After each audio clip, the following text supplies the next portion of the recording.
Bueno, en primer lugar, no cabe agradecer a la organización, porque obviamente sería un poco absurdo, pero sí que quiero agradecer a la Diputación...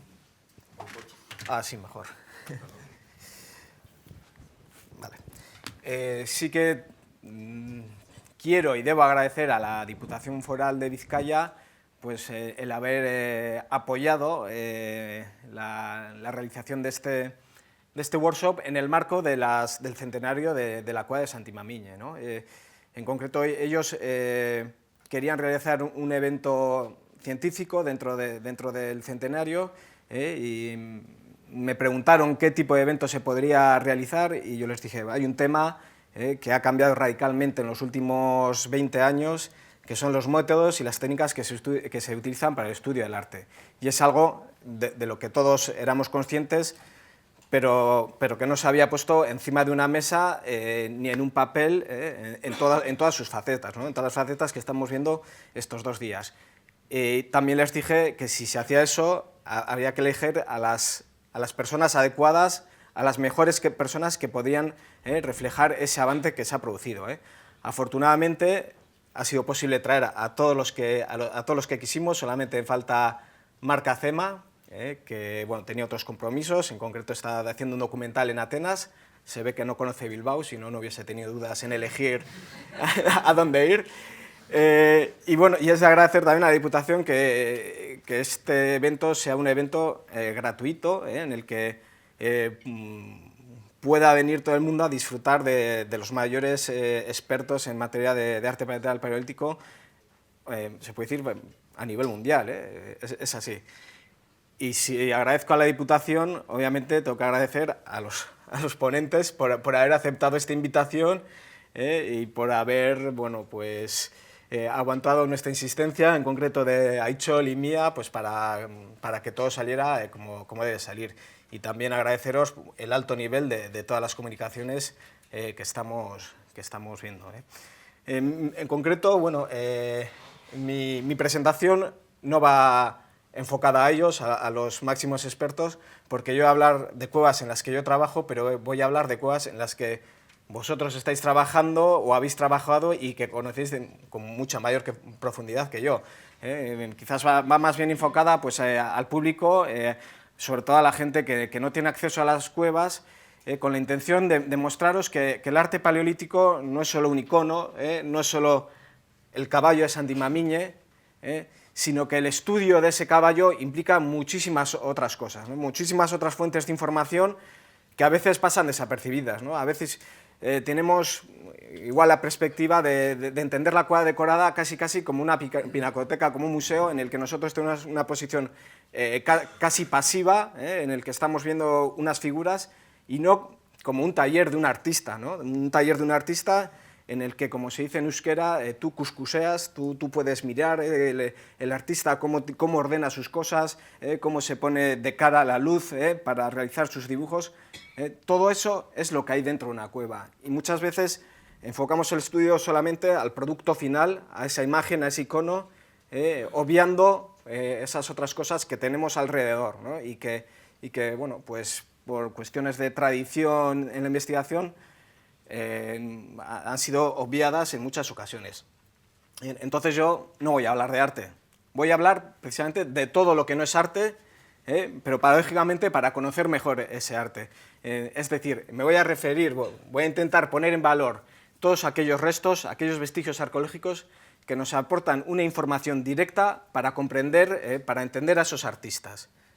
Muchas veces se trata de vestigios mínimos, muy pequeños, que pasan desapercibidos y que desde luego no tienen la vistosidad de un felino como el de Arminche.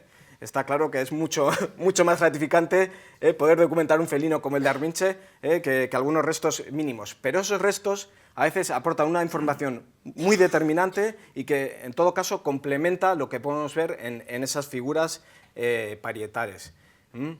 Bien, entonces hay que tener en cuenta que la actividad gráfica, la producción artística, es una más de las actividades desarrolladas por los paleogrupos, por los grupos humanos que vivieron durante el Paleolítico Superior, y que además se dan en unos espacios naturales muy diversos, ¿no? esos espacios naturales nos dan una información contextual de calidad diferente. Es decir, podemos tener arte rupestre al aire libre, por ejemplo en Foscoa, en la meseta española y en Portugal, pues sobradamente conocido, pero el contexto muchas veces, por problemas pues, tafonómicos, de erosión, pues se ha perdido, ¿no? En el caso de Foscoa en concreto tenemos centenares de paneles, miles de figuras, y excepto el sector de Fariseo y alguna cosa puntual, es muy difícil encontrar una estratigrafía, unos materiales arqueológicos que se puedan correlacionar con ese arte. En otros casos tenemos justo lo contrario. Por ejemplo, los conjuntos exteriores comparten espacio con los lugares de hábitat. Lugares de hábitat que a veces tienen unos registros, unas secuencias estratigráficas abrumadoras. Es el caso, por ejemplo, esto es la Cueva de la Viña en Nalón. No sé dónde está, María está por allí y conoce bien que es muy difícil poder correlacionar esos grabados con unos materiales arqueológicos concretos, ¿no? Bastante difícil ya es poder establecer el campo manual, determinar cuál fue la ocupación que correspondería con esas decoraciones, como para encima intentar pues, reconstruir cadenas operativas, otro tipo de actividades que relacionen esos espacios. Lo mismo sucede, y seguimos en Asturias, con la cueva de Llonín, ¿no? Zonas de penumbra, estamos internándonos en la cavidad, zonas en las que en muchas ocasiones la ocupación humana es muy, muy densa, ¿no? Y el caso de Llonín es paradigmático. Hay un panel impresionante, con muchísimas fases de decoración, pero es que debajo tenemos también una estratigrafía impresionante, y resulta muy difícil establecer esa relación porque tenemos muchísimas actividades que se están desarrollando posiblemente de manera sincrónica. Por último, tenemos otros espacios más profundos. Esta es la cueva de Cuyalvera, que Pencho conoce muy bien, en la que tenemos zonas decoradas a 1 kilómetro de la entrada, y bueno, sí que parece evidente que estas zonas han sido frecuentadas en mucha menor medida, ¿no? Han sido visitadas por los paleolíticos en ocasiones puntuales. Y aparentemente la sensación que tenemos es que eran frecuentadas básicamente con intención pues, decorativa, ¿no? para pintarlas. Sí que es cierto que tradicionalmente esto puede ser una visión sesgada, porque lo que hemos hecho durante muchas décadas ha sido entrar mirando las paredes y no mirar el suelo. Afortunadamente hoy en día, cuando nos hacemos, como decía José Luis ayer, la foto delante de los caballos, primero miramos al suelo para saber si podemos o no pisar, y si podemos pisar, dónde pisar, ¿no?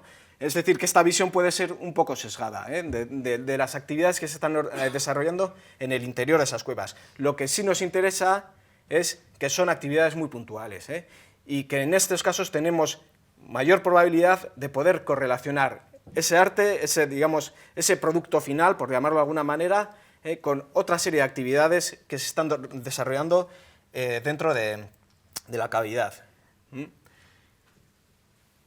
Tradicionalmente, históricamente, estos restos arqueológicos, estos vestigios, han sido infravalorados, han sido dejados de lado. Y de hecho tenemos que ir hasta mediados del siglo XX para que Arlette Lamine-Empereur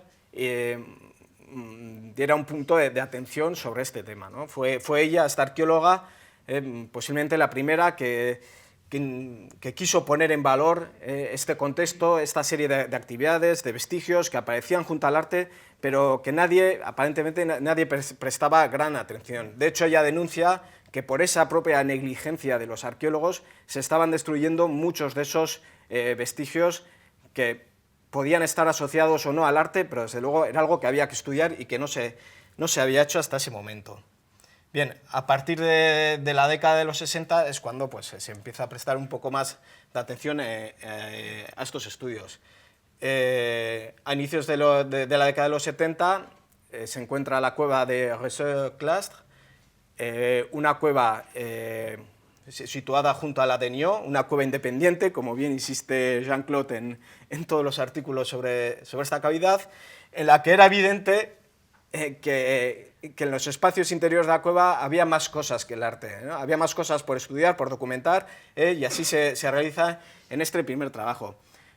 Además, coincide en esta época con los trabajos de François Rousseau, un investigador que venía de la espeleología, y lo que hace en primer lugar Rousseau es diferenciar espacios dentro de las cavidades, y empieza a prestar atención a inventariar, a hacer un conteo de todos estos vestigios, restos arqueológicos que se encuentran sobre todo en las cavidades pireneicas. En ese mismo momento se publica la monografía de Lascaux Inconnu, que sí que es un trabajo con una visión pluridisciplinar, ¿no? Un estudio del arte, en este caso de Lascaux, bueno, no del arte, sino de la cueva de Lascaux desde diferentes perspectivas, ¿no? En este sentido sería uno de las monografías pioneras. Hay otros autores, los Blanchet en el caso de Pesmel, que también, esta es la monografía de Rousseau, Lascaux Inconnu,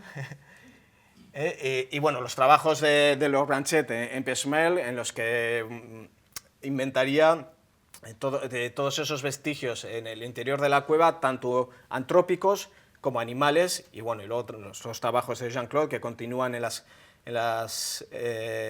cuevas del Volp, en los Pirineos centrales.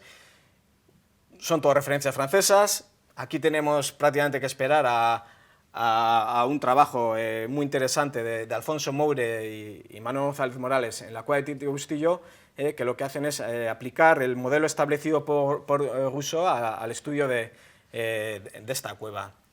Bien, este es un poco el planteamiento que ellos realizan en la cueva de Tito Bustillo en cuanto a la organización espacial de las actividades de la cueva. Y ya en la década de los 60 tenemos que volver a mencionar el famoso libro del Grab. Ya lo voy a poner en imagen, ya que se comentó tanto ayer, incluso citando páginas concretas. Es en esta monografía donde Jean-Claude acuña o desarrolla el término de contexto arqueológico interno para referirse a todas estas actividades, todos estos vestigios que podemos encontrar en el interior de las cuevas, haciendo referencia también a los de origen paleontológico. Y además tiene la fortuna, la merecida fortuna, de poder ponerlo en práctica pues, en una cueva como Chauvet, ¿no? de la que se desarrolla una primera monografía pluridisciplinar. Bien, ya en los años, ya a inicios del siglo XXI, digamos que este tipo de perspectivas más globales empiezan a ser más generales, ¿no? Se empiezan a generalizar. Hay que citar sobre todo el proyecto de la cueva de Cussac, al igual que la cueva de Chauvet. Son cuevas que se descubren en un estado prácticamente virgen, es decir, que habían permanecido cerradas durante milenios, y claro, pues eso evidentemente te da unas posibilidades de estudio que, bueno, las ves nada más entrar en la cavidad. Lo que sí hace en el caso de Cussac es plantear un marco de estudio integral de la cavidad, desde diferentes disciplinas y con una cantidad de especialistas pues, impresionante, ¿no? Un equipo enorme de gente que trabaja en aspectos muy específicos. También se desarrollan otros trabajos más puntuales. Por ejemplo, son conocidos los trabajos de Andreas Pastors y de Weniger, en concreto sobre las pisadas, las huellas humanas. Eso se podrá discutir después sobre la metodología que aplican. También hacen, digamos, una versión de Rousseau 2.0, renuevan un poco aquellos planteamientos que hizo Rousseau a finales de los 70. Pues ellos bueno, le dan una visión más actual, quizás falta el paso de cuantificar y no solo cualificar todo este tipo de información. Y luego hay otras perspectivas que se están desarrollando últimamente y que también son interesantes, sobre todo con respecto a la modificación reciente de las cavidades, sobre todo aquellas cavidades turísticas. Un caso paradigmático es el de la cueva de la Pasiega, donde pues, Blanca Ochoa ha determinado todas esas intervenciones humanas en pos del turismo, que lo que han hecho es desvirtuar la cueva y crear, tanto en esta como en otras muchas cuevas en el Cantábrico, desvirtuar realmente la cueva, y lo que, bueno, obviamente te impide un estudio de los espacios tal y como fueron concebidos. Bien, el año pasado, en el marco del Congreso de IFRAU que se desarrolló en Cáceres, José Luis Sanchidrián, María Ángeles Medina, Aitor Ruiz y yo nos planteamos sistematizar todo este tipo de vestigios arqueológicos que he venido mencionando, pero además sistematizarlos de manera aséptica, de manera neutra, y evitando cualquier componente interpretativo en este primer momento, ¿no? De manera que pudiéramos tener una clasificación en la que poder encajar todos esos restos, ¿no? Este diagrama, que además lo hemos puesto en inglés para que sea menos comprensible, lo que vemos en el aro exterior son el tipo de vestigios que hemos diferenciado en el interior de las cavidades, las disciplinas o los enfoques de estudio y la información que nos pueden aportar. Ahora lo vamos a ver igual de una manera más sencilla. Lo que hemos hecho es identificar acciones concretas y los vestigios que producen, es decir, una alteración térmica. No hemos entrado en valorar ni para qué ni por qué en un primer momento. Improntas, alteraciones geomorfológicas del paisaje subterráneo, extracciones de materia, cosas que se reconocen, ¿no? Depósitos de material que está dejado por cualquier razón dentro de la cavidad. Bien, ahora vamos a ver esto en ejemplos, ejemplos que he cogido de numerosos autores, como espero que aparezca, porque estaba antes subiendo todas las imágenes hacia arriba, no sé si alguna pillará por abajo, pero bueno. Bien, la alteración térmica. La alteración térmica se puede dar en diferentes soportes, ¿no? De hecho, se puede dar en la roca encajante. En el caso de Chauvet, Catherine Ferrier ha estado trabajando durante los últimos años, ha realizado experimentación en este sentido, en zonas de la pared y de cúpulas que están rubefactadas por el fuego. En el caso de Nerja tenemos otro laboratorio de otro tipo de alteraciones, ¿no? El equipo de Sanchidrián y María Ángeles Medina han identificado una serie de cúpulas de la propia cavidad, en las que se observan alteraciones, y que ellos están excavando y recuperando restos arqueológicos. Luego hay otros casos, bueno, los hogares es algo más fácil de identificar, digamos, pueden aparecer en contextos de habitación perfectamente. Hay restos carbonosos que pueden aparecer más o menos aislados, como en Covacella, Cosquer, Roseclastre, es otro ejemplo evidente, y luego puede haber grandes concentraciones de carbón, ¿no? El caso de Chauvet es evidente, tenemos zonas con muchísimas concentraciones de carbón y casualmente con paneles decorados justo encima. En la cueva de Achurra tenemos también esas concentraciones carbonosas, y además la arcilla está rubefactada también, ¿no? Lo que evidencia también una alteración térmica. Las improntas, las huellas, generalmente hacen referencia a zonas de extremidades del cuerpo humano.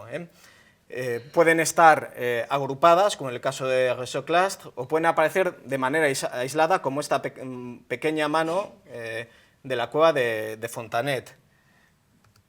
En otros casos, lo que se ve es la impresión de los dedos de la mano contra la pared. En el caso de Ocho Celaya, hay una pequeña banqueta de arcilla entre las fisuras de la roca encajante, y bueno, pues vemos improntas de dedos, ¿no? Otros casos como Cosquer, vemos cosas similares. En Fontanet, en el suelo, también vemos improntas de dedos, también las tenemos en Ocho Celaya iguales, e incluso en algunas ocasiones encontramos improntas en negativo, en este caso de una cuerda, ¿no? De una cuerda localizada en la cueva de Lascaux, ¿no? El negativo de la cuerda. Bien, la alteración geomorfológica, es decir, la transformación de ese paisaje subterráneo, también está presente, también se puede reconocer. En unas ocasiones se reconoce en forma de estalactitas o espeleotemas que han sido fracturados, que han sido partidos y que después se han reconstruido, es decir, que se partieron en cronología antigua y se puede ver, en muchas ocasiones se puede identificar el gesto del golpe. También observamos bloques que han sido desplazados, como por ejemplo este bloque de Nerja, que no responde a un desprendimiento gravitacional, ni un desplazamiento lateral. Eso está puesto ahí y no creo que lo haya puesto ni un oso ni un tejón, desde luego. Y en el caso de Tuc-Daduber, por ejemplo, tenemos alineaciones de este tipo de bloques.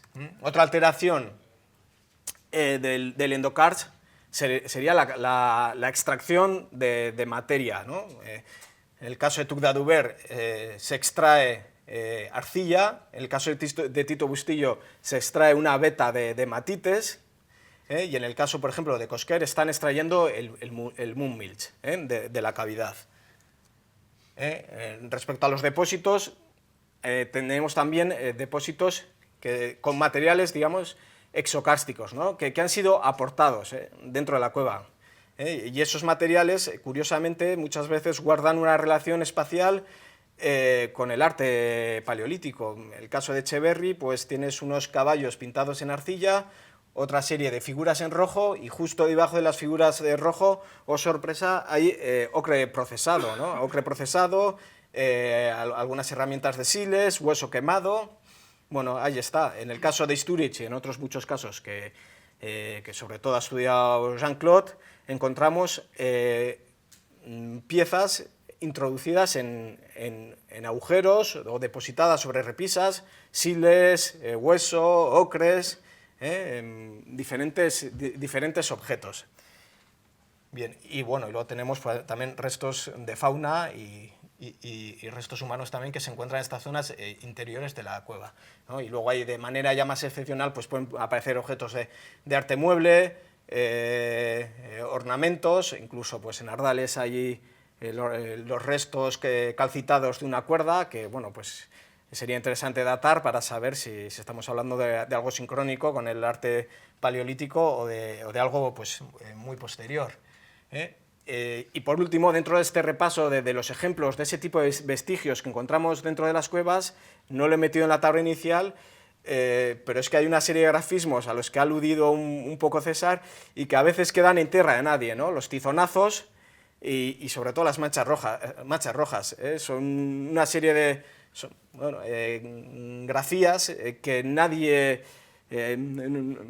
casi se le manda a documentar esto, pues es un castigo, ¿no? Que te manden a documentar esto, porque bueno, pues son restos pues, que no tienen desde luego la vistosidad de las representaciones figurativas, pero como veremos posteriormente, aportan una información en algunos casos trascendental, ¿no? Y me detengo un poco en la imagen esta de Nerja que realizó María Ángeles, en el que vemos pues una cola de calcita, una columna, un paso muy estrecho, y hay una chica y señalizado con círculos rojos las zonas donde tenemos restos de manchas rojas de ocre, ¿no? Lo dejo ahí por ahora. Bien, la documentación y el análisis de todos estos restos arqueológicos nos aportan una información muy interesante, si la estudiamos, obviamente, si la dejamos de lado, pues seguiremos como estamos, para responder a las grandes preguntas, ¿no? Las grandes preguntas que muchas de ellas aparecieron ayer sobre el arte paleolítico, ¿no? ¿Cómo se hizo? Ayer pues Olivia en concreto nos estuvo hablando de las cadenas operativas, del estudio sobre todo del producto final, pero afortunadamente en algunos casos, aparte del producto final, podemos quedan restos de los materiales utilizados en toda esa cadena. Y además podemos enlazar esto con el cuándo se hizo. Todos sabemos, y George me imagino que a la tarde nos dará un buen repaso de lo difícil que es datar este arte parietal de manera directa. Si tenemos una cadena operativa, si reconocemos una cadena operativa con materiales, con restos arqueológicos ligado a ese arte parietal, esa cadena operativa puede ser datada. Hay restos, por ejemplo, carbones, huesos, etcétera, que pueden ser datados y que nos están dando una información cronológica sobre ese producto final. Tenemos también datos sobre quién lo hizo. Claro, en este caso resulta complicado, por ejemplo, en las huellas, determinar la sincronía o la anacronía con respecto al arte parietal, ¿no? Es algo que en algunos casos es posible y en otros no. Hay que encontrar elementos de estratigrafía y de datación para poder saber si esas huellas humanas son sincrónicas con el arte o si son de un paseante neolítico que se dio una vuelta por la cueva, ¿no? Hay que analizarlo antes de plantearlo. Luego, por último, ¿para qué se hizo? Es la gran pregunta que Jean-Claude ayer insistía en que había que abordarla. Y la verdad es que, bueno, si tenemos información, si tenemos un enfoque, una visión global, cuando más información tengamos, si tenemos que tirarnos a la piscina de la interpretación, es mejor que nos llegue el agua por la rodilla a que nos llegue por los tobillos. Cuando más agua tengamos, menos será el golpe, ¿no? Y hoy en día se están realizando estudios de este tipo, pluridisciplinares, que nos aporta muchísima información y que en algún momento, pues en algún momento nos tendremos que lanzar, ¿no? Porque si no, ¿para qué estamos estudiando todo esto? Bien, entonces hemos diferenciado unas acciones concretas, como decía inicialmente. El estudio de los vestigios, el análisis de los vestigios que producen esas acciones nos aporta mucha información sobre esos grupos humanos, esas personas que están penetrándose en las cavidades para hacer arte y posiblemente para hacer otras muchas cosas. Nos aportan información pues, sobre la iluminación necesaria, las cadenas operativas que hemos mencionado, sobre esa propia población, ¿no? Hombres, mujeres, niños, mayores, ¿de qué estamos hablando? Grandes grupos, ¿cuántos eran? Toda esa información es escasa, pero algo queda de esa información y se puede explotar. Y hay muchas cuevas que están enormemente deterioradas, turísticas, y que aún así los vestigios están ahí. Hay que buscarlos y hay que saber buscarlos, evidentemente. Unos ejemplos. En el caso de la iluminación, el laboratorio que tenemos hoy en día es la cueva de Nerja. Es donde se está trabajando de manera profunda en este sentido. Se está aportando información sobre cómo eran esas lámparas, esos puntos de iluminación, bien sean fijos o bien sean móviles, qué intensidad aportaba esa luz, de qué estaba compuesto ese combustible, cuánto era la duración de ese combustible. Esa es una información básica. ¿Qué pasa? ¿Entraban a ciegas a pintar o qué? Es un dato que tenemos que considerar y que forma parte de esa cadena operativa. Y indirectamente, bueno, este es un esquema realizado por María Ángeles en el marco de su tesis doctoral, precisamente sobre la iluminación. Y también nos aporta una información indirecta sobre por dónde transitaban en la cueva, cuántas fases, datando esos carbones, esos restos, cuántas fases, cuántas visitas podemos diferenciar y qué relaciones existe entre esas visitas y el arte parietal, ¿no? Si hay una relación espacial o si son cosas que están totalmente disgregadas y no hay manera de ponerlas en relación. Son cosas que hay que explorar. Sobre la población, ¿no? Esas personas que entran en la cueva. Hay estudios, por ejemplo, volvemos al estudio de Andreas Pastors y Weniger, en el que ellos, en el caso este de Tugdaduber, identifican a dos personas que realizan dos pases aquí abajo, un adulto y un adolescente de 14 años, por lo que ellos dicen, los dos son chicos, no sé, o sea, los dos son hombres. Es otro tema, el tema metodológico es otra cosa que se podrá debatir, ¿no? En todo caso, lo que estamos viendo es que hay dos personas involucradas en un acto que está bastante claro, ¿no? Esto no tiene nada que ver con la visión que tenía Breuil, por ejemplo, de los santuarios masivos en el que entraban la gente, pues, a escuchar los grandes mitos, ¿no? Esto parece que es algo mucho más íntimo, realizado por un par de personas, ¿no? Y además, en esta misma diapositiva podemos enlazarlo con la cadena operativa. Podemos ver cómo esta serie de vestigios guardan una relación súper estrecha con el arte, en este caso con las esculturas de arcilla de Tugdaduber. Aquí hay una zona donde se ha extraído una materia prima, arcilla, incluso está el fragmento de espeleotema que se ha utilizado como pala para extraerlo, con un volumen aproximado de 90 kilos, y luego tenemos dos bisontes, uno que tiene 40 kilos de arcilla y el otro en torno a 50. Me imagino que calculado a través de la volumetría de las piezas, ¿no? Entonces, podemos poner en relación todos estos, no son cosas que están localizadas así al azar, sin relación absoluta, sino que todo está, en este caso, está todo relacionado. Estamos hablando de una cueva en un estado de conservación prácticamente único, Desde luego no hay muchos casos como este, pero sí que es cierto que hay otras cuevas, como en Nerja, que están machacadísimas, y muchísimas otras, y en el que se encuentran cosas también extremadamente interesantes, ¿no? La geomorfología también nos ayuda a leer esas transformaciones en el paisaje, ¿no? Hay algunas que son totalmente evidentes, ¿no? Es evidente que aquí en la Garma hay una estructura, hay unos recintos realizados con piedras alineadas, ¿no? Con bloques alineados.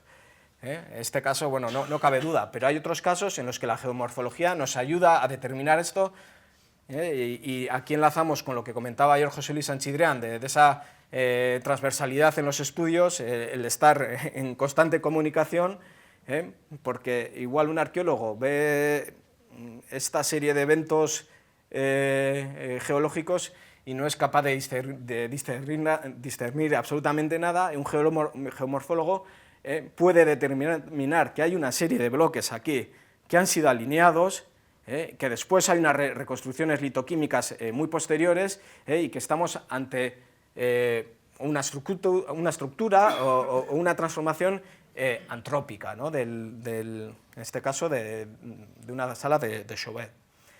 Hay otra serie de elementos que en este caso, bueno, pues son mínimos, son muy pocos los que hay en el caso de los enterramientos. Cusack, Villeneuve, Mirón, perdón.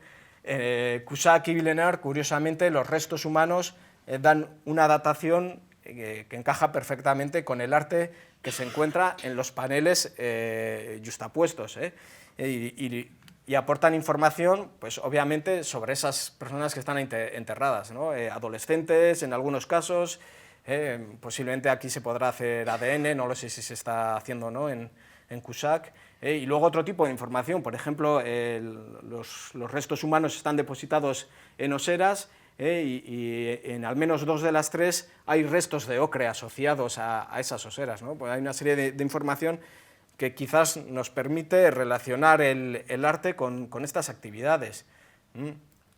Los huesos hincados, que comentamos anteriormente, objetos hincados, muy comunes en los Pirineos, los empezó a estudiar Jean-Claude, ahora estamos viendo que el Cantábrico también están. En el caso de Istúriz, nosotros hemos hecho un estudio profundo de estos restos. Hay 283 objetos hincados en las paredes, fundamentalmente hueso, ocre, sílex, hay dientes perforados, hay industria ósea también, metida en las oquedades, y también lo que hemos hecho, bueno, lo que es evidente que guardan una relación espacial con las zonas decoradas. Allí donde hay arte suele haber huesos decorados, huesos hincados, perdón. Lo que es más difícil encontrar es una cueva con huesos hincados, objetos hincados, que no tenga arte parietal, ¿no? Hemos realizado un estudio, todos estos puntitos blancos, esto es una pared que tendrá en torno a 2 metros, y todos estos son los huesitos que se han dedicado a meter esta gente con mucha paciencia.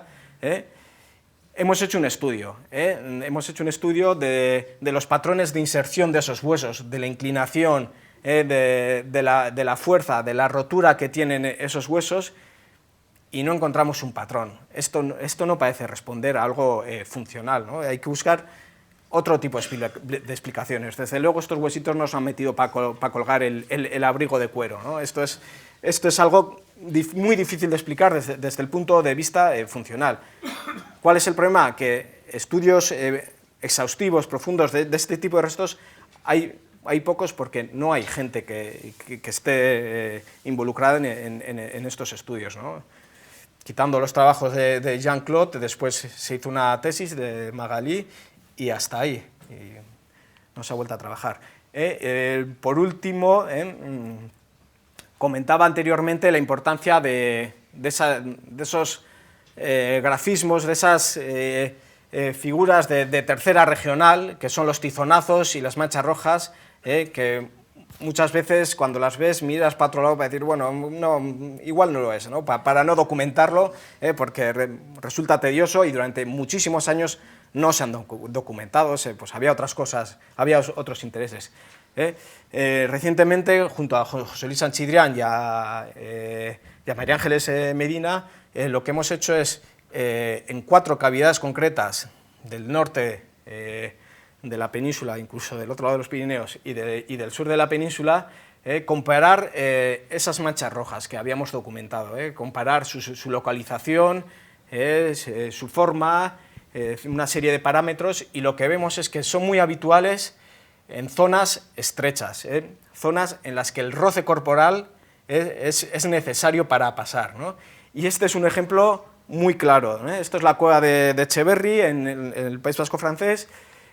Aquí hay una repisa que se sitúa a 4 metros más o menos, aquí hay una caída enorme, los paleolíticos se desplazaron por aquí, por esta cornisa que más o menos es así, inclinada, o sea, perfecto para no volver a salir de la cueva, y lo que vemos es que pintaron un caballo en negro y luego un manchón continuo, rojo, que nos está indicando por dónde bajaron, y después de esta repisa bajas al piso inferior, hay un pequeño conducto y está también manchado de rojo. ¿Qué nos está diciendo esto? Posiblemente, y como este ejemplo, lo hay en Nerja, lo hay en Morrón, lo hay en Lumencha y lo hay en donde, prácticamente allá donde se busque, lo que nos quiere decir que esta gente posiblemente penetraba en las cuevas pues con algún tipo de decoración corporal o manchados de ocre, no sabemos si con una finalidad o ritual o de qué tipo, eso ya por el momento no podemos saberlo. Y un caso reciente que nos refleja el interés de este registro arqueológico que podemos decir discreto, entre comillas, digo discreto porque hay que saber verlo, es la cueva de Achurra, ¿no? La cueva de Achurra la localizamos el año pasado cerca de Lekeitio, una cueva conocida desde finales del 19, súper transitada, que está repleta de grafitis, que parece que estás en el metro, ¿no? de todos los grafitis que hay, está jalonada de grafitis, y de manera asombrosa se han conservado en zonas altas de la cueva un montón de representaciones de grabados magdalenenses. De hecho, es la cueva del País Vasco con mayor cantidad de grabados, ¿no? Más de ciento y pico grabados por el momento de esta cronología. ¿Y qué es lo que hemos visto además? Que aparte de esos grabados, aparte de ese producto final, tenemos productos ligeramente anteriores que nos están indicando cómo se hicieron esos grabados, ¿no? A pie de estos caballos tenemos todas estas piquetas que pacientemente hemos ido situando, pues todo el equipo que trabaja en Achurra, Olivia, Joseba, los chicos de Nerja y más gente, un equipo pluridisciplinar, y lo que vemos es que, bueno, pues, que está repleto de restos arqueológicos muy interesantes. Tenemos 4 zonas de hogueras o de combustión, con una gran cantidad de carbones, con la arcilla rubefactada justo debajo de donde están los paneles.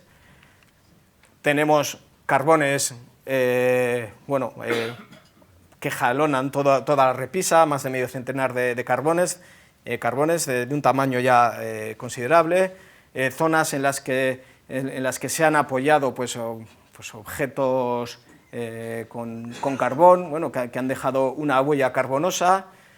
Tenemos industria lítica, piezas de siles que prácticamente afloran en el suelo, buriles diedro, debajo de los grabados, algunos de ellos, algunas láminas con carbón asociado, pegado a las láminas, en una cueva que, repito, que está conocida por todo el mundo y que por ahí había pasado muchísima gente y eso se ha conservado ahí. Os quiero decir, vale, Tuc d'Adoubert se ha conservado en un estado, bueno, que nadie ha entrado ahí, han sido muy cuidadosos desde su descubrimiento para que eso se mantuviera en su estado original. Pero hay otros casos que, por desgracia, no hemos tenido ese cuidado, sino más bien todo lo contrario, hemos hecho todo lo posible por cargárnoslo, porque hay grafitis, pero grafitis hechos con spray, es una cosa... y aún así tenemos toda esta información por explotar. Esto es un cacho de la repisa y mirar todas las piquetas que hemos ido situando, ¿no? En este caso lo que hemos tenido que hacer es excavar la repisa, recuperar todos esos materiales para poder abordar el estudio del arte, porque aquí tenemos un panel de 8 metros repleto de figuras. Era imposible acceder a ese panel si no es levitando, haciendo jogging o no sé cómo. Era necesario liberar todo este espacio, excavarlo. En el resto de la cueva lo que hemos hecho es situar piquetas y levantar solamente el menor material posible, si no es necesario, para hacer analíticas.